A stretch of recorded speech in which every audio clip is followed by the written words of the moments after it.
fired for refusing my boss my garage code. He then tried to repo a car currently in his own lot. Throwaway. Because this is an active legal disaster. I'm still shaking with a mix of rage and adrenaline, but I need to document this. I've spent the last 3 years at a mid-sized logistics firm.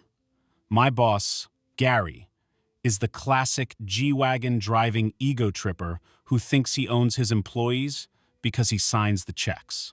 Yesterday, Gary called me into his office and demanded my garage door code. He claimed he was sending a maintenance guy to swap out my company sedan at my home while I was at my desk. What he didn't know, I hadn't driven the car home that day. It had an annoying slow leak in the rear tire, so it was still parked in the office lot. I had taken my wife's SUV instead. I live in a rural area, and my garage is detached. It's where I keep about $10K in woodworking equipment, including a brand new cabinet saw I haven't even finished wiring up. I told him absolutely not. I have the keys in my pocket, and I'll just drive it to the shop myself tomorrow. Gary went nuclear. He started screaming about insubordination and withholding company assets. He gave me an ultimatum. Give him the code or I was fired for theft, and he'd have the cops at my door.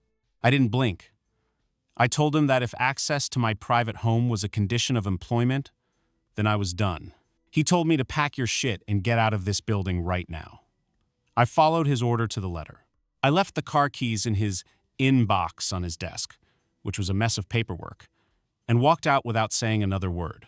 Here's the thing. I didn't drive the company car to work that morning. It had a slow leak in the rear passenger tire, so I had left it in the back of the office lot and taken my wife's SUV instead. Since Gary was too busy screaming to look out the window, he just assumed I'd driven it home like I usually do. About 2 hours later, my Ring camera pings. A hook-and-book tow driver Gary uses for cheap fleet moves is in my driveway. When he didn't see the car, he actually pulled a pry bar from his truck and started working on the side door of my detached garage. I called 911 and reported an active burglary.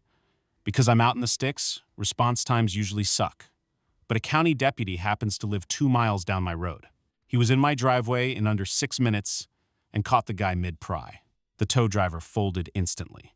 He showed the deputy text from Gary saying, "Employee terminated and is hiding the car in the garage. Do what you have to do to get it. I'll cover the door." The deputy called Gary to verify the theft. Gary, thinking he was being a hard-ass, confirmed on a recorded line that he authorized the entry because I had stolen the vehicle. The deputy then drove to the office to recover the stolen vehicle. He found it parked exactly where I left it, 50 feet from Gary's office window. Gary was hauled out in zip ties for filing a false police report and solicitation to commit burglary. He apparently made it worse by resisting and screaming about his rights, which earned him an obstruction charge for good measure. My lawyer is already salivating over the wrongful termination and the attempted break-in. Gary tried to play God with my private property, and now he's figuring out how the legal system works from the back of a squad car.